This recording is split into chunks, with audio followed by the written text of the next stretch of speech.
Market कल कैसा रह सकता है? देखो, फेड की पॉलिसी आनी बाकी है, ठीक है? वो क्या होगी उस पे ज्यादातर डिपेंड करेगा, लेकिन बहुत सारी न्यूज आ रही है जो मैं आपको बताना चाहूंगा और काफी लोगों की क्वेरीज है, तो मैं जरूर कवर करूंगा। ठीक है, चलिए स्टार्ट करते हैं। देखो, शॉर्ट एंड सिंपल में बोल देते हैं कि मार्केट में आज काफी वॉलेटिलिटी थी। मुझे किसी ने बोला था कि सर, आप सपोर्ट्स एंड रेजिस्टेंस कैसे मार करते हैं निफ्टी में, बता सकते हैं क्या? तो देखो, सिंपल है। ठीक है, कोई कोई रॉकेट साइंस नहीं है। आप ये समझो, मार्केट जहां से रिवर्सल लेता है ना, ठीक है, वो एक सपोर्ट बन जाता है। जैसे कि मान लो कि मार्केट ने सी यहाँ पे सी यहाँ से एक वन शॉट में मार्केट फॉल करता हुआ दिखाई दिया। ठीक है, तो ये हमारा रेजिस्टेंस बन गया। ठीक है, यहाँ से सी देखो ये वाला। ठीक है, यहाँ से एक बहुत तगड़ा फॉल हुआ। तो जहां से मार्केट फॉल या बड़ा मोमेंटम करते हैं, वो मोमेंटम काफी स्ट्रांग हो जाती है। ठीक है, अभी देखो, अभी लाइव करना थोड़ा डिफिकल्ट हो रहा है, ठीक है, क्योंकि वीडियो भी रिकॉर्ड करना है। लेकिन आप यहाँ पे समझो, ठीक है, यहाँ पे एक रेजिस्टेंस है, यहाँ पे एक रेजिस्टेंस है। ठीक है, तो मार्केट यहाँ पे एम पैटर्न बनाई थी। ठीक है, और यहाँ पे अब देखोगे मार्केट सी फॉल किया वन शॉट में, यहाँ पे वन शॉट में, और यहाँ पे तगड़ा फॉल किया। तो ये एक रेजिस्टेंस बन गया। ठीक है, इसके अलावा प्रीवियस डे का जो क्लोजिंग होता है, ठीक है, वो भी एक सपोर्ट एंड रेजिस्टेंस वर्क करता है। जैसे कि मान लो प्रीवियस डे का लो था, वो एक यहाँ पे सपोर्ट बन गया। ठीक है, प्रीवियस डे का लो, प्रीवियस डे का क्लोजिंग भी एक यहाँ पे सपोर्ट बन गया। तो मान लो मॉर्निंग में जो मार्केट में वन शॉट में रिकवरी आई थी, वो एक सपोर्ट तोड़ के गया था। ठीक है, तो चांसेस था कि मार्केट और ऊपर जा सकता है, यहाँ पे अगला रेजिस्टेंस को टेस्ट करने जा सकता है। ठीक है, तो आप देखोगे मार्केट यहाँ पे रेजिस्टेंस को टेस्ट किया, उसको ब्रेक किया और ऊपर जाता हुआ दिखाई दिया। ठीक है, तो ये ट्रेड्स होते हैं जो आपको रडार ब्रेकने। अगर कल की बात करें तो कल में भी सेम चीज आप फोकस करनी है। यहाँ पे एक रेजिस्टेंस बन रहा है। ठीक है, यहाँ पे डे लो का एक सपोर्ट बन रहा है और क्लोजिंग का यहाँ पे सपोर्ट बनता हुआ दिखाई दिया है। ठीक है, और उसके अलावा यहाँ पे भी एक रेजिस्टेंस है, क्योंकि मार्केट यहाँ से एक रिवर्सल ले रहा है। तो ये लाइंस आपको ड्रॉ करना आनी चाहिए, और जिनको नहीं समझ में आ रहा है, थोड़ा वीडियो रिवाइंड कर, हम श्योर समझ जाएंगे। ठीक है, तो ये चीजें होती है अगर आपको निफ्टी का सपोर्ट एंड रेजिस्टेंस को बनाना है। रही बात मार्केट का ट्रेंड की, देखो मार्केट में नेगेटिविटी है। ठीक है, मार्केट फॉल करने के लिए रेडी हो रहा है, लेकिन जैसे कि बोला, फेड की पॉलिसी वो कुछ भी हो सकता है, कुछ भी फेड की पॉलिसी आ सकती है। ठीक है, तो वो आने के बाद हम लोग प्योर डिसाइड करेंगे।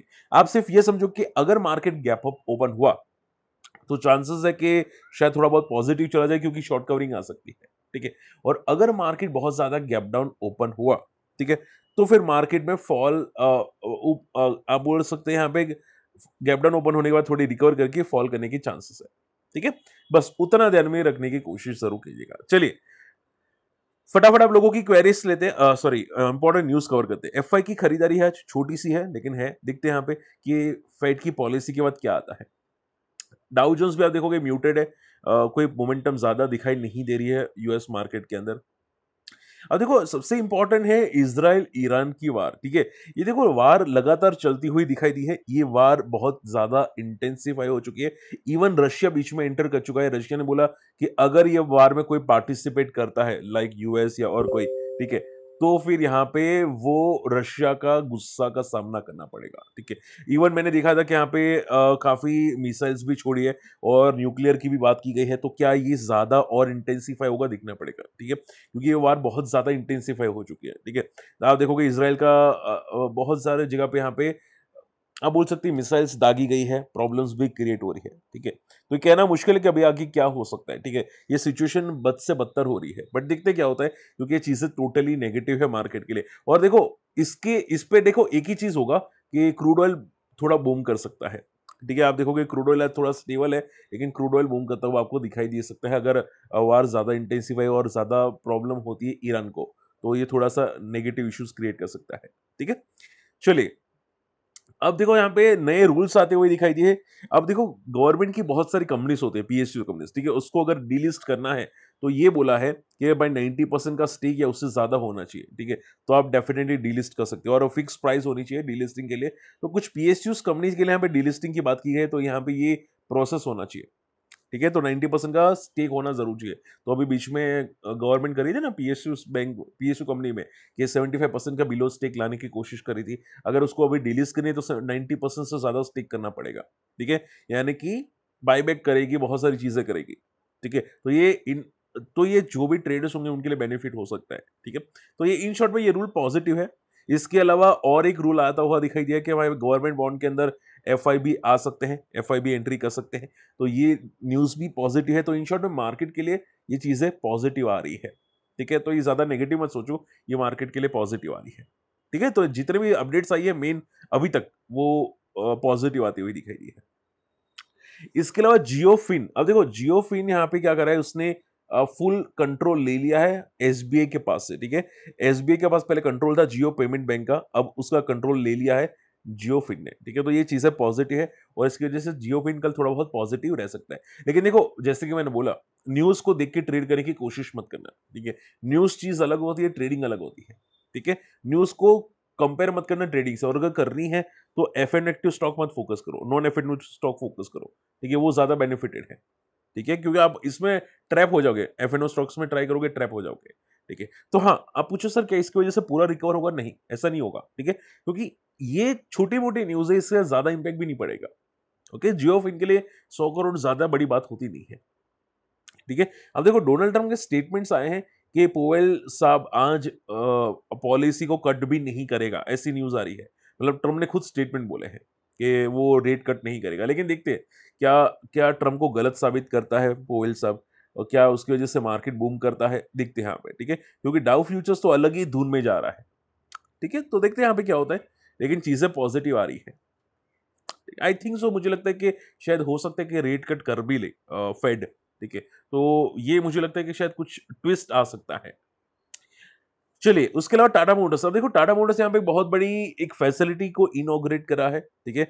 स्क्रैपिंग फैसिलिटीज को लखनऊ में है एंड रायपुर में है। तो टाटा मोटर्स के लिए न्यूज पॉजिटिव है। ठीक है? क्योंकि उनको थोड़ा बहुत रेवेन्यू में बेनिफिट मिल सकता है, लेकिन इतना बड़ा भी नहीं। ठीक है? इतना बड़ा भी नहीं होगा। हालांकि मैंने आपके लिए एक स्पेशल वीडियो बना है टाटा मोटर्स के अंदर, अगर आपने नहीं देखा जाके देखिएगा। ठीक है? टाटा मोटर्स में बहुत डिटेल मैंने केस स्टडी बनाई है जो आपके शायद काम आ सकती है। ठीक है? अगर आपने नहीं देखा जाके देखिएगा, क्योंकि काफी चीजें समझाने की कोशिश की है। Okay, choice international last not the least news है।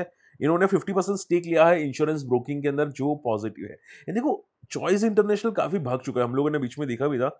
चॉइस इंटरनेशनल लगातार मतलब 100 से 600 700 तक जाता हुआ दिखाई दे, तो ये बहुत तेजी थी, बहुत बहुत बड़ी मोमेंटम थी चॉइस इंटरनेशनल। ठीक है? तो अब ये न्यूज की वजह से कितना और मोमेंटम करेगा कहना मुश्किल है, क्योंकि मैंने हमेशा आपको एक चीज बताई है, ध्यान से सुनिए, कि स्टॉक बड़े प्लेयर की वजह से मोमेंटम करता है। अगर बड़ा प्लेयर प्रॉफिट बुकिंग कर रहा है तो फिर कोई भी न्यूज आ जाए। ठीक है? इवन डिफेंस में आप देखते हैं ना कि कोई भी न्यूज आ जाए, कोई भी ऑर्डर आ जाए तो भी गिरता है, उस टाइप का। ठीक है? ये चीजें थोड़ी मुझे नेगेटिव लग रही है कि भाई FI I think profit book करना स्टार्ट कर चुके हैं चॉइस में से। तो देखते हैं क्या होता है, क्या सस्टेन करता है कि नहीं। ठीक है? चलिए, तो ज्यादातर मैंने न्यूज कवर कर दिया। फटाफट आप लोगों की मैं क्वेरीज लेना चाहूंगा। ये देखो कल मैंने बेल राइस की क्वेरी नहीं ले पाया था, पता नहीं शायद मैं भूल चुका था या अलग माइंडसेट में था, लेकिन मैंने वो क्वेरी कवर नहीं कर पाया था। I think so. ठीक है? तो मैं सिंपल कर देता हूँ बेल राइस इंडस्ट्रीज के बारे में। देखो इसके रिजल्ट आए थे। ठीक है? रिजल्ट्स बहुत अच्छे थे डेफिनेटली। रिजल्ट्स मैंने भी देखे थे, काफी काफी अच्छी ग्रो कर रहा था कंपनी। बैलेंस शीट में काफी इंप्रूवमेंट है डेफिनेटली। ठीक है? बस आप देखो, आप एक बात समझो, स्टॉक न्यूली लिस्टेड है। ठीक है? बड़े प्लेयर्स कभी कभी क्या होता है, न्यूली लिस्टेड स्टॉक में नहीं होते। ठीक है? लाइक विशाल मेगा मार्ट में थे। ठीक है? Bajaj holding company I think वो लिस्ट हुई थी ना। ठीक है? उसमें थे, ओला में थे। ठीक है? तो होता क्या, कोई कंपनी में होते, कोई कंपनी में न्यूली बड़े प्लेयर्स नहीं होते। ठीक है? इसमें बड़ा प्लेयर अभी कोई भी नहीं है, और इसकी वजह से क्या हुआ कि भाई अच्छे रिजल्ट लाने के बाद भी फॉल किया। ठीक है? मुझे बहुत सारे बोल रहे थे कि सर ये तो नया है हमारा, रिजल्ट के बाद ये गैप अप ओपन हुआ। भाई चीजें आप समझो, आप स्टॉक को इंस्टेंटली उसको ऐसा मत सोचिए कि भाई अच्छा स्टॉक है। ठीक है? हमेशा याद रखो कि स्टॉक पहले लिस्टिंग होता है। लिस्टिंग के पहले आपको, अगर मान लो अनलिस्टेड मार्केट में आपको कोई पता नहीं होता कि भाई क्या चल रहा है अनलिस्टेड मार्केट में, तो लिस्टेड मार्केट में चांसेस है कि वो शायद ज्यादा मोमेंटम ना करे। ठीक है? तो बड़े प्लेयर्स अगर नहीं होते तो आपको पहले समझना चाहिए। रिजल्ट को देख के अगर आप डायरेक्टली कूदोगे कि सर भाई लिस्टिंग का हाई ब्रेक किया, रिजल्ट अच्छे आए हैं, कूदेंगे, नहीं। ये चीजें टोटली नेगेटिव है, और आप देखोगे 2 दिन से गिर रहा है ये बंदा। ठीक है? 2 दिन से ये प्रॉफिट बुकिंग कर रहा है। तो हमेशा याद रखो कि चीजें आपको ध्यान में होनी चाहिए कि भाई रिजल्ट के बाद ये ऊपर जाएगा कि नहीं। ठीक है? और ये जो सेक्टर है बहुत स्लो सेक्टर है। ठीक है? ये सेक्टर बहुत स्लो है, ऑटो कंपोनेंट्स जनरली। ठीक है? तो ऐसे में बहुत ज्यादा फास्ट मोमेंटम आना भी बहुत रिस्की है। जनरली मोमेंटम नहीं आती बहुत फास्ट। ठीक है? ऐसी कंपनी में जनरली बहुत फास्ट मोमेंटम नहीं आती। तो आप ये समझो, अभी बड़ा प्लेयर कोई है नहीं, तो कोई शायद मोमेंटम है नहीं। 2-4 महीने जाएगा, नया नया क्वार्टर रिजल्ट आएगा, उसके बाद आइडिया आएगी। ठीक है? नए रिजल्ट आने के बाद कुछ क्लियर आइडिया होगी। तो अभी तो मुझे लगता है कि शायद साइडवेज रहेगा, थोड़ा बहुत फॉल करने के बाद।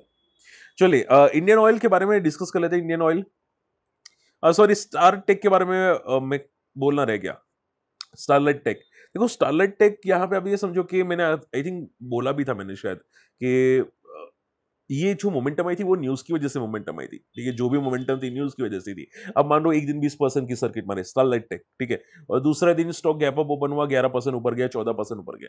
तीसरा दिन फॉल होना ही था, क्योंकि मैंने पहले ही आपको समझा था ये न्यूज बेसिस मोमेंटम है। आप ये समझो इन्हें मान लो इन्होंने नई फैसिलिटी ओपन की, नई नई जगह ओपन की, ठीक है, इसका रेवेन्यू आने में टाइम लगेगा, इसका प्रॉफिट ऐड होने में टाइम होगा, ठीक है, ये स्टॉक ऑलरेडी उसकी वजह से मोमेंटम कर चुका है। ठीक है, मान लो कंपनी का रेवेन्यू में 10% का जंप होगा तो स्टॉक तो ऑलरेडी 20% मोमेंटम कर चुका है ना। तो फिर ये क्यों आपको लगता है कि ये रोज ऊपर जाएगा, क्यों लगता है आप लोगों को? ठीक है, आप देखोगे आज 7-7.5% फॉल करता हुआ दिखाई दिया। तो हमेशा माइंड को क्लियर रखो कि कोई न्यूज की वजह से स्टॉक सर्किट में जाता है, अगर गैप अप ओपन होता है तो वो प्रॉफिट बुकिंग करने के चांसेस पूरे के पूरे हो जाते हैं। ऐसा तो है नहीं कि रोज ऊपर जाएगा। ठीक है, आप पूछो सर ये तो टेम्पररी प्रॉफिट बुकिंग है, नहीं मेरे भाई, मोमेंटम ही टेम्पररी थी। जो जो ऊपर गया था वो न्यूज की वजह से गया था कि भाई इसके रिजल्ट आगे जाके अच्छे हो सकते हैं, 15-20% का ग्रोथ आ सकता है। भाई ये 15-20% ऑलरेडी भाग चुका है।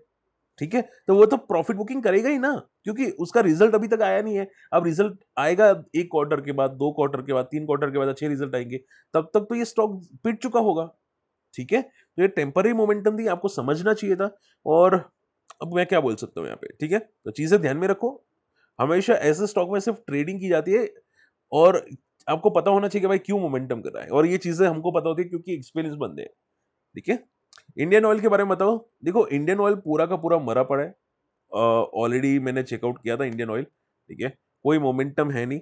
डिविडेंड काफी अच्छा है, 8.5% का डिविडेंड है, बहुत अच्छा डिविडेंड है, बहुत तोड़फोड़ डिविडेंड देती है। ठीक है, रिजल्ट्स भी काफी अच्छे आ रहे हैं इसके इसके काफी ग्रोथ, काफी अच्छी ग्रोथ आ रही है यहाँ पे कंपनी के अंदर।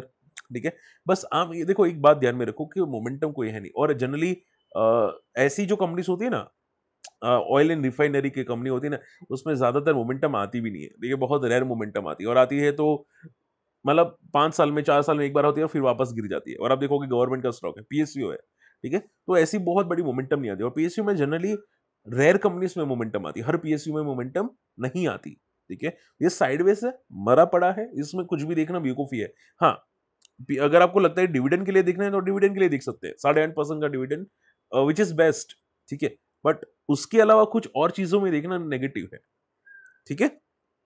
देखो लोग क्या करते हैं पता है, बहुत सारे लोग क्या करते हैं कि जो अच्छी अच्छी कंपनीज होती है ना, अभी मैंने अभी देखा था वो विकास वोरा जी का, कि उन्होंने गोल्ड का ईटीएफ ले लिया था या फिर इंडेक्स का ईटीएफ ले लिया था, उसको प्लेज करके वो लोग ट्रेड कर रहे थे ऑप्शंस के अंदर, या भाई स्टॉक को सेल करना, फलाना को सेल करना, ठीक है, तो वो लोग हेज कर रहे थे। ठीक है, तो ईटीएफ का भी बेनिफिट मिलता है और ट्रेडिंग भी मिल जाती है। ठीक है, तो ऐसा भी करते हैं लोग। ठीक है, बहुत सारे लोग करते हैं, डिपेंड करता है।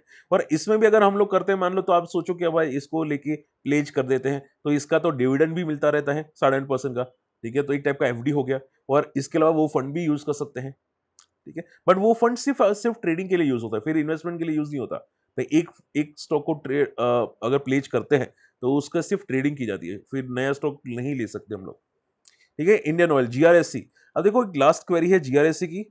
इनके ऊपर देखो ऑलरेडी पिट चुका है, आपको करना है कर सकते हैं, मैं रिकमेंडेड नहीं करूंगा। ठीक है, डेफिनेटली नॉट। ठीक है, लेकिन जनरली ये जो हिंद कॉपर जैसी कंपनीज होती है, वो मेट जो स्टील कंपनीज होती है ना, वो डायरेक्टली कनेक्टेड होती है यूएस मार्केट के साथ या ग्लोबल न्यूज के साथ। अगर कुछ भी न्यूज आए तो भाई ग्लोबल प्राइस बढ़ती है, और इनकी जो रॉ मटेरियल की प्राइस होती है वो भी बढ़ती है, तो इनको बेनिफिट मिलता है डेफिनेटली। ठीक है, तो जब भी रॉ प्राइस बढ़ती है ये सभी ऊपर जाते हैं, लेकिन हाँ जब रॉ प्राइस गिरती है तब ये सभी पिट जाते हैं, बहुत खराब पिटते हैं। ठीक है, ये बात याद रखो। तो हिंद कॉपर बहुत ही वॉलेटाइल है बंदा। ठीक है, ये कभी 80 पे चला जाता है, कभी 280 पे चला जाता है, उस टाइप का है। तो केयरफुल रहो चीजों में। ठीक है सर, जीआरएससी स्क्रीनर में आया है तो क्या ये पॉजिटिव है? देखो मैं सिंपल कर देता हूँ, जीआरएससी आपकी जगह मैं होता अभी मैं नहीं देखता, क्योंकि जीआरएससी स्टार्टिंग में ऑलरेडी आ चुका था। मैंने भी खुद जीआरएससी लिया था, मैंने एज अ डिस्क्लेमर मैंने आपको बताया था नहीं। उसके बाद मैं खुद 20% का प्रॉफिट बुक कर चुका था। ठीक है, तो जीआरएससी पहले आ चुका था। ठीक है, ऑलरेडी आने के बाद मैंने लिया था, और ऑलरेडी 1.5 महीना तो हो चुका है और काफी भाग चुका है। ठीक है, अगर बात करें जाए तो फ्रॉम द लोअर लेवल से 30-35% भाग चुका है या आई थिंक 40% प्लस, ठीक है। तो चीजें क्या होती है कि हमेशा ये भाग चुका है तो उसको अब नए स्टॉक को रडार पे रखना चाहिए। अब स्क्रीनर को देखो, मेरा स्क्रीनर तो मुझे यही बताता है, फिर आपको करना नहीं करना पे डिपेंड करता है। मैं ना नहीं बोलूंगा किसी को, ठीक है। और मैं हर बार ऐसा नहीं कि हर बार सही होता हूँ, ठीक है।